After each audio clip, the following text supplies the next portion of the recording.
Hello, everybody, and good Monday morning. Welcome back to No More Mondays, the podcast where we believe you can have a thriving career or business and an amazing life on your terms. And I am your host, Angie Callen. This episode is brought to you by The Modern Coach, my platform for helping coaches grow those thriving businesses that support the lives they want to have. If there's one thing that we've learned on almost 200 episodes of No More Mondays, it's how important core values are to finding real success and fulfillment. And if you're ready to grow with purpose, head on over to themoderncoach.co/core values to grab a free core values exercise that will help you start building the business, career, and life you want. One thing I love most about podcasting is the community that it has helped me build that I probably wouldn't have without this medium. Amazing conversations that have continued well beyond the mic and for years and years and years. And today you are in for a treat and a real life catch up with somebody who's not just a returning guest, but a living, breathing example of what happens when you commit to doing inner work to build something meaningful from it. I'm talking about Dan Capello. He's a coach, speaker, author of Deliberate Evolution and soon to be released Unprocessed Life. And he is here to provide a very unique perspective into why burnout happens and how we can begin to heal from it for good. I love a unique perspective and I love a repeat guest. Dan, welcome back to No More Mondays. Hey, thanks for having me. Great to be here. This is so fun because, in addition to, I was looking back in the history, Dan and I recorded an episode about 2 years ago, which is when the Deliberate Life was about to hit the scenes. And now we are here. And I didn't even realize until we came on that the Unprocessed Life is literally in its rollout phase. So I get to kind of be part of the introduction. And it's so fun to just keep in touch with people and how we continue to evolve. And you have a fantastic story and an awesome perspective on how to live more meaningful. So I'm meaningfully. So I'm glad you're here and I'm glad we get to celebrate the launch and I'm glad we get to help people overcome some burnout. Yeah. Dan comes from a really interesting background in the kitchen. He's a chef, which is a high burnout career, high burnout environment. And Dan, we talk a lot about burnout in terms of jobs. And I know for you, that was kind of like a trigger point, the hours, the environment, the expectation.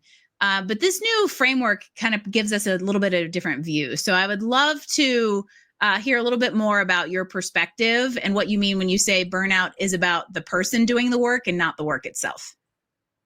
Right. Yeah. I mean, a lot of us, we like as chefs, we're always constantly burned out. We call it seasonal burnout. It's already a predetermined thing you're going to have because you just work so many hours. You're so stressed. There's so many things happening at one time. It's crazy when you have all these parties and we're quite literally moving tons, pallets of food through the kitchen a week and to organize it and get it out. And I worked in some of the best country clubs in Texas and in Arkansas. And it's not like we were just serving kibble. We were actually serving real food made from scratch. It wasn't from a box. And so to get everybody to work, there was always problems because of personal issues. And, HR is full of problems. And it's because we have grade school kids who have driver's license and a job at work. And, that goes back to the identity. They're all stuck in these identity traps from being a rejection overcomer or trauma overcomer, which I am. And, I made a list of them and there's 15 I put on there, but there's 6 on them that are mine. The identity traps, the chameleon. You become whoever you need to be in the situation to make it to please people. So once you get to that, it's like all of that is okay. But when you get to the basics of it, it's really what happens in your body. Because if you show up to work and you're tired, if you're foggy, you don't have the mental capacity to deal with people and you're a leader, that's a problem. Mm-hmm. And if you have all these tasks and all these organization, and we had holiday seasons, and then there's the summer with the pool. And so all these things, businesses have their leaders, but they're not taking care of the leaders. They're making sure the leaders have processes and systems, and they spend hundreds of thousands of dollars a year on education. That I had education, but it had nothing to do with personal development. It had to do with learning this and learning that and Windows, whatever, and all this other stuff that they want to help their business. But the problem is if you don't help the people, all the other stuff is not going to matter because you're going to lose people. the retention rate goes down, and your cooperation between humans. We don't look at it as a human thing. Humans still matter. It's my hashtag here on LinkedIn. Humans still matter. And I think that all these systems, processes, technology, AI, whatever we want to call it, has almost like masked that. And one of the things I thought was so interesting when you talked to me about the unprocessed life and kind of introduced me to it was how it is addressing the human, but at a more specific level, the scientific layers that exist below that surface of what we think is just straight up like environment, I'm overworked type burnout. There's different causes here that are actually scientific, from nervous system regulation, trauma responses, as you mentioned, mental load, survival state. And that's where this becomes more about the human and our individual wiring, right? So tell me a little bit more about this like scientific layer underneath the surface level of what we think burnout comes from. Yeah. So I come from a biochemistry background. I did 5 years and actually dropped out because I couldn't pass the English because I was severely dyslexic. But so I look at systems, and I wrote the book, and it's about the steps of being a leader, but it doesn't talk about being a human that is the leader. I mean, Les Brown said it. His quote that changed my life was, you have to separate who you are from what you do. That's it. And we don't. Our job is our identity. It's like, hey, what do you do? That's the question we ask. It's like, why? Why not? Why are we asking? It's like, how are you feeling today? What are you working on that excites you? You know, it's like, what do you do for a living? How much you make? You know, it's like, how many people you lead? It's like, does it really, you're not talking, that's like drones talking each other. And the processed life that we live is so controlled now because we have processed foods, we have processed information, we have processed distractions. We're just all processed. Literally, we are processed in every meaning of the word. And we're a natural being. So nature doesn't give a crap about, can I say crap? Is that okay? Yeah, you can say crap. It doesn't care about business. It doesn't care about anything leadership. It cares about human functions. And if we break down this, and I'm calling it the ecology of leadership, the science part of it, the part that is missing, that missing link is the key to being the best leader possible. Because the whole premise is input is amplified by whatever system there is, and you get output. So if you have dysregulation in your body, you have disease. If you have work is dysregulated and you have all this commotion and you have this bad attitude and all that, that is amplified even more through your team and through the company. That's what destroys companies. And if you take like AI, if you have someone who's a narcissist and they're a leader and they're using AI, it's going to amplify that narcissism 1,000 times, not 10 times, not 100, 1,000, maybe 10,000.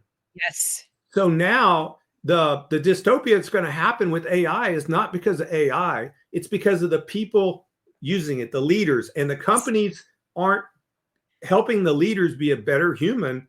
So all their quirks and all their identity traps and all their problems are amplified with AI. That's going to be the problem. I'm buzzing. Here's why. The whole separating, it's so strange how you get common themes. That the concept of separating what we do from who we are is like hardcore recurring theme right now, to the point that like literally yesterday, I finished that chapter of my book, teaser, everyone, coming out later this year, and was recording another podcast earlier today where literally that came up. It seems to have since I closed that chapter of the book, every conversation I've had has had some element of this kind of like authenticity challenge that we're all facing with defining ourselves in what we do and who we kind of really are.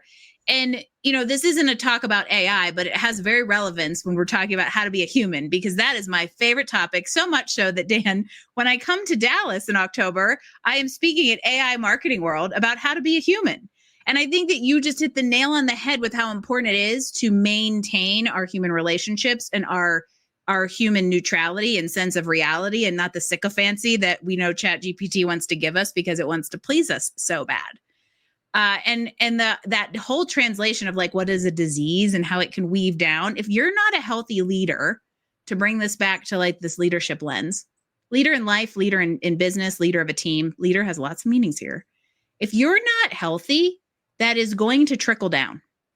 If you're burnt out, you can't be effective. So my question for you is the burnout fingerprint, right? We all have different tendencies or different reasons that burnout comes. How can we start to know what our fingerprint looks like? What clues should we be looking for to head them off at the pass?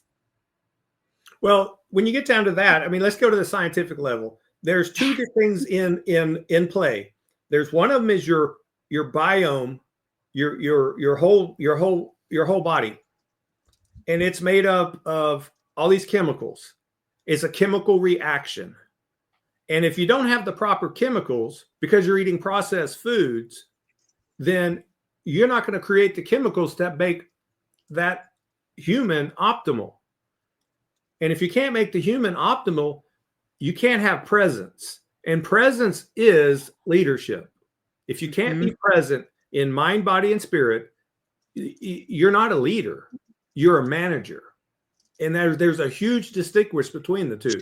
A leader leads people by example. A manager makes people do things. Yeah. You can force a square peg in a round hole. But can you lead someone to be better as a human, not a cook, not as a tech person, not as a lawyer, but as being a human? Because if companies would concentrate on helping their teams be human, then a lot of their problems would go away. Their ROI would skyrocket because now you have people who are capable, they're present, and they're also more creative because they have all of their hormones, all of their chemicals. Everything is working the way nature meant it, not the way profiteering companies mean it to happen by selling their processed junk. Or the pharma company. One thing I found out is it's amazing. So you have all this bacteria in your gut, and it makes all these chemicals. Well, one of the things it does is it creates a chemical that sends it to the liver, and the liver creates, it's called GLP-1. Yep. Have you ever heard of that? It's called Ozempic. Yep. So what they did is, instead of worrying about helping people, instead of worrying about, telling people if you get healthy, your body will naturally produce it, but they can't copyright it. They can't trademark it. They can't patent it. They can't make money on it. So they created artificial chemical. And as soon as you take it, the problem is the same thing as testosterone. It shuts down your natural system. That's why they say when you start taking Ozempic, you have to keep taking it. Exactly. It shuts down that part of your liver that creates the GLP-1. And if you just had a healthy biome, your body would naturally produce the amount that nature meant you to have. But that does not give everybody out. We are just on a freaking soapbox. We're on a tear today. That doesn't provide the immediate return, the instant gratification that we are all now wired to have, which I think goes back to this whole point of being in healthy process, right? And that change doesn't happen overnight, good, bad, ugly, chemically induced or not. And it's not sustainable if you don't allow for the time to reset and find your own baseline in these like chemical reactions that we want to make sure are firing on all cylinders. Exactly. Yeah. I mean, nature, if we take care of the fuel and so that's the bio part, and we take care of, we remove the chemicals and like the glycophosphate. Did you know that almost all rice and wheat is sprayed with glycophosphate, not as a weed killer, but to dry it. So they're doing it for profits, but they don't have to include that in the ingredients. And that's why you can go to Europe. Huh? Exactly. And that's why so many people, I have celiac disease. So this is a funny thing to talk about because there's lots of people here who can't eat gluten and or grains because of how we process it, go overseas where the food supply is like a normal amount of agriculture versus a McDonald's level of agriculture, and everything kind of changes. And we're getting caught up in, like, I would say, this food thing, but we're going more into the food thing in a second. I want to make sure we hit the second thing that's going on in our body. So we have this biome, the chemical reaction, and making sure the chemical reaction is like complete, so that as a leader and in life we can be present. What's the other thing going on there?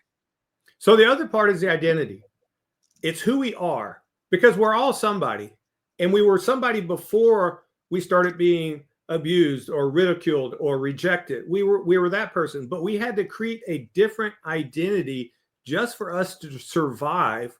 And the problem is that becomes the default identity that we're stuck with.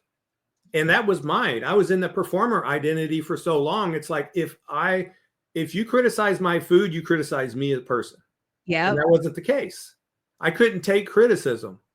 So if you're stuck in this identity trap, you see people all the time, and they're very quick to go off. They become very rude and offended very easily because they're in that identity trap.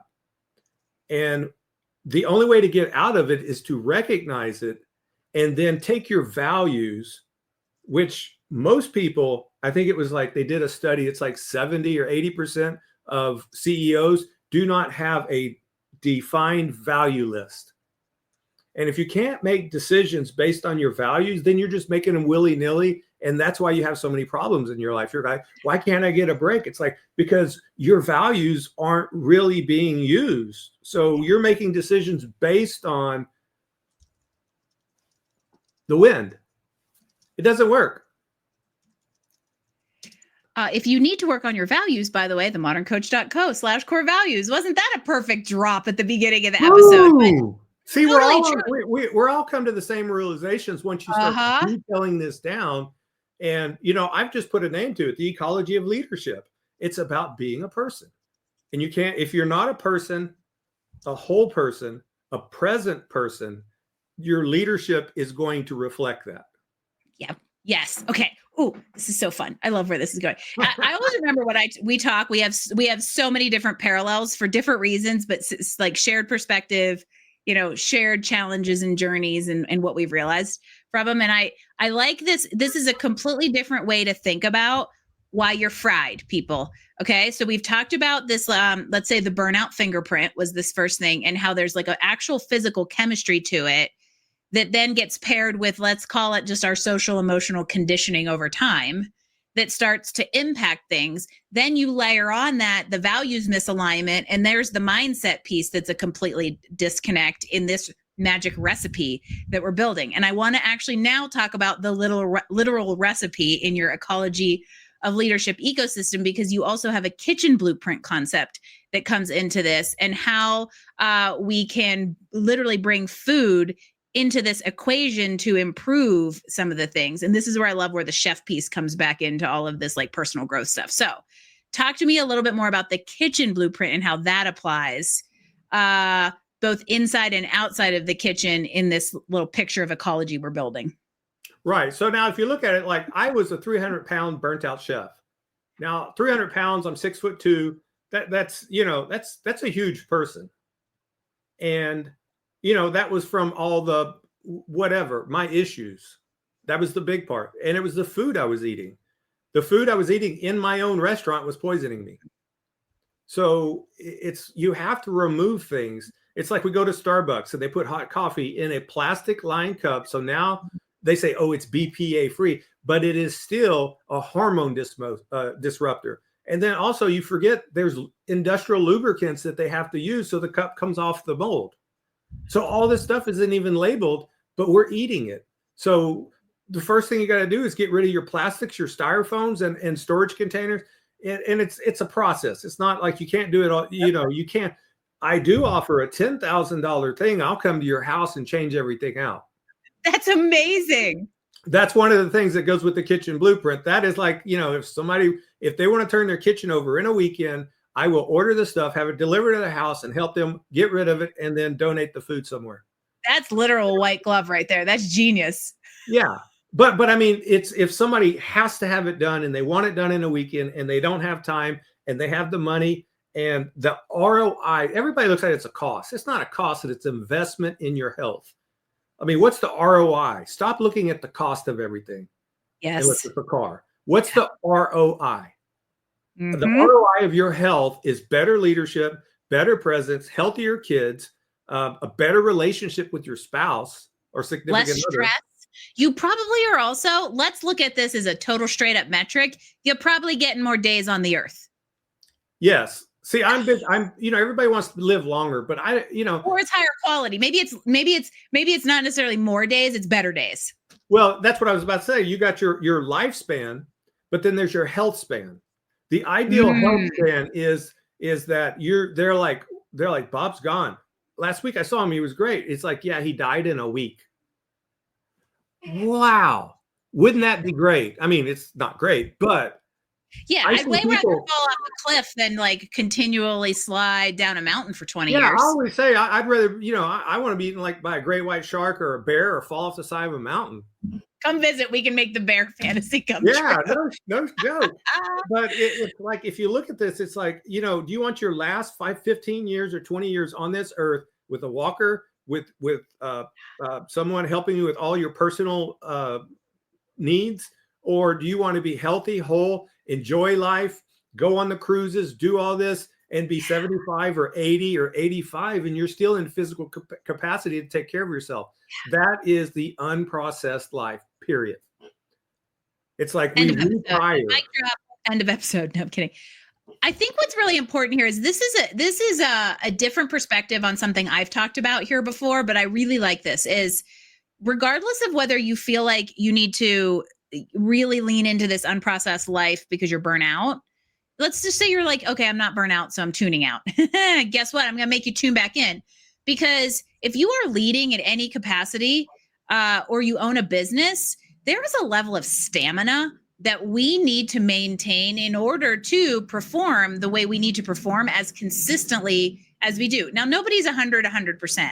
However, if you can maintain 85 to 90% of the time, it does drive your ROI, even as an entrepreneur. And that's kind of the other side of this coin, is that whether you need to think about, what you're fueling yourself with in order to stave off burnout, or you need it in order to maximize performance, this is a very important conversation, because you are what goes in. Yeah. I mean, it's crazy. And you don't want to put it on top. Okay. So you had enough energy to get to your day at work.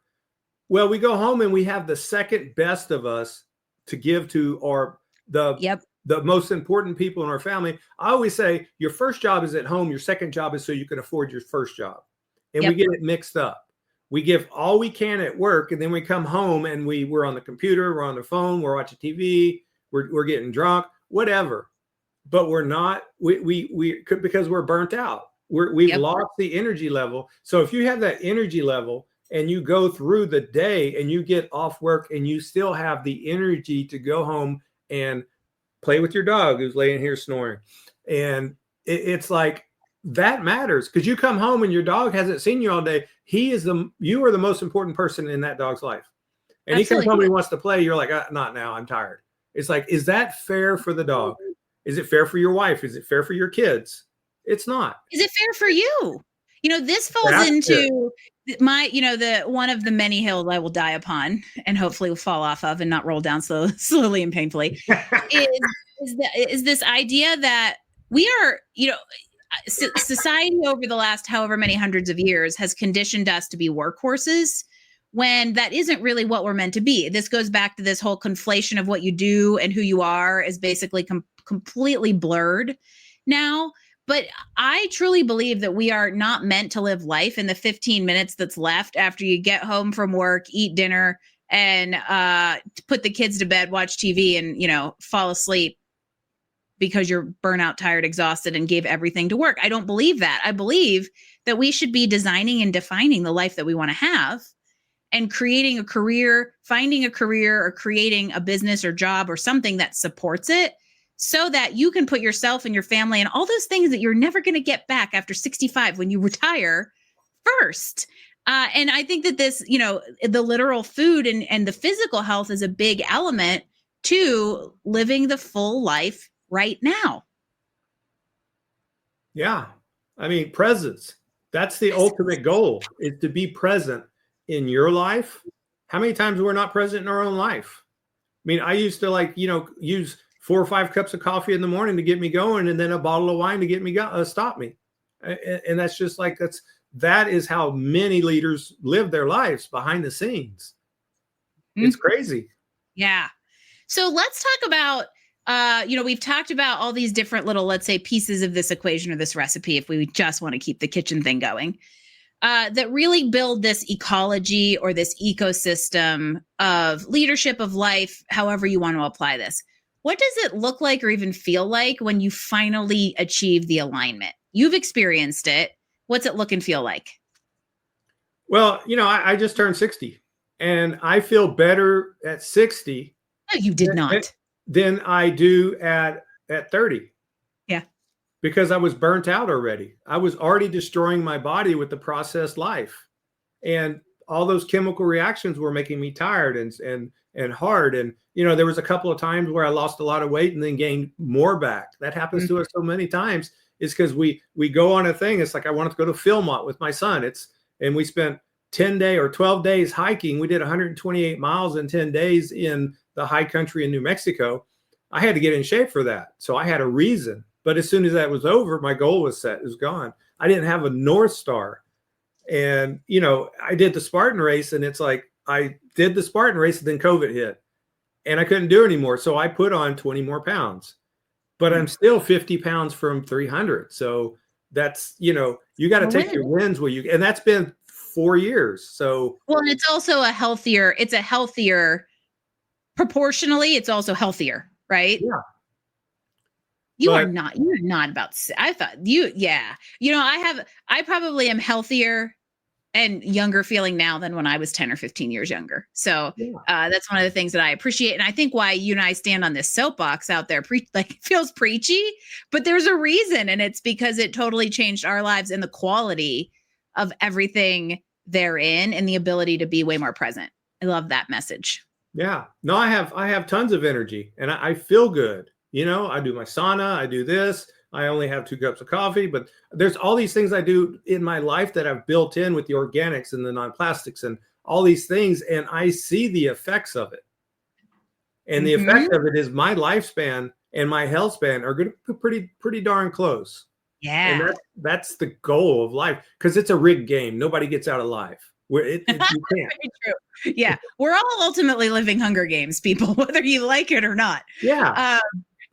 And you would be very happy to know, Dan, that we are good little Colorado hippies with our reusable plastic bags. No more Glad bags around here and all the glass containers. So I'm a full-on adopter. Sorry, I'm not going to pay you 10 grand to come do it for me. But in case someone out there wants you to, how's that for a good segue? Where does everybody out there find you, learn more about the unprocessed life, the deliberate evolution that pairs with it, and all your good stuff? How do we find you? The best way, I'm on Facebook and Instagram as the Leader Reset. I'm on, if you really want to get into it, LinkedIn is where I concentrate most of my posts and my information. And then I've just launched my new website. It was deliberateevolution.co, but now it is the unprocessedlife.org. And that's where you can find the reset, the blueprint, and deliberate evolution, the deliberate leader blueprint. Love it. Easiest way to hop on over to Dan's profile if you're watching or listening here on LinkedIn, because we are connected and essentially comment on each other's stuff every single day, not because we're in a pod, but just because we agree we're shouting into the void together is what we're doing. And so it's been so fun to revisit this. And I want to remind you all out there, burnout isn't just about your job. It is about the internal ecosystems and the leadership style you're practicing in life and work every single day. You start to revisit that, you start to look at that closely, you start to make changes, and everything is going to shift. So Dan, here's my final little piece of wisdom I'd love for you to give everybody out there. You've clearly done a lot of reflection, invention, over the years, and I love how vulnerable you are in sharing it. So I am wondering, I'm going to challenge you to really reflect. What's something that you can say is true about your life now that would have seemed impossible or even ridiculous if I'd have said it to you the first time we talked? Wow, that's a good one. Really, I think my relationship with my wife. I mean, Yeah. I call it entrainment. It's like the clocks that sit on the thing that start swinging together. It's like I don't tell people what to do. That's not what it is. I hold a mirror up. So now if my wife watches, it's like the other day, it was kind of funny because she asked me about the gut thing after like hearing me talk about it for a year. And then, so I've got her started on it. And then she's like, I'm eating yogurt that has inulin in it and all these other things. And then she's like, why do you do that? What's in it? Maybe I need to eat that. So it's like, people don't care what you say. What was that? Yeah. They don't care. They don't care what you say. They watch what you would do. Actions speak louder than words. It's a cliche for a reason. Yeah. So that whole part now is like I've evolved, and that's it. Since I started this, I have deliberate evolution. That's Dan. Yeah. And I want everybody to do that. If your relationship's the problem, take ownership and do something for yourself because you're doing it for others. Yeah. Modeling the behavior that you want applies in more places in life than just children. You'd be surprised where that comes, and also how you change your own routines and habits. And so, excellent sign off. The mirror. I think the mirror is the little message there. And are you out there willing to look into one? Dan Capello, thank you so much for challenging us and making us think about our overall well-being and how that does trickle into every part of where we are and how we show up. Cool. It was great being here. Good seeing you again. Yay. Thank you. We love Dan. Go tune into everything he's doing. Teaser, by the way, not teaser, celebration. This is actually launch day of the Unprocessed Life. So we stumbled into that when we started this morning. And so there you go. You get to be part of this. You get to be early adopters. If you are feeling out of sync or stuck in burnout, go check out Dan's stuff. Go download the core values exercise at themoderncoach.co/core values. Whatever it is that helps you get clear on who you are. And that is the first step to having a life where you don't have to worry about burnout. That's it for this week's episode of No More Mondays. I am so grateful that you spent your Monday morning with me. If you haven't heard, we have a new midweek momentum mini drop that comes out every Wednesday afternoon to help you with a little inspiration to push through the week. So check that out this Wednesday, and I will see you next Monday for a full episode of No More Mondays podcast. Have a great week, everybody.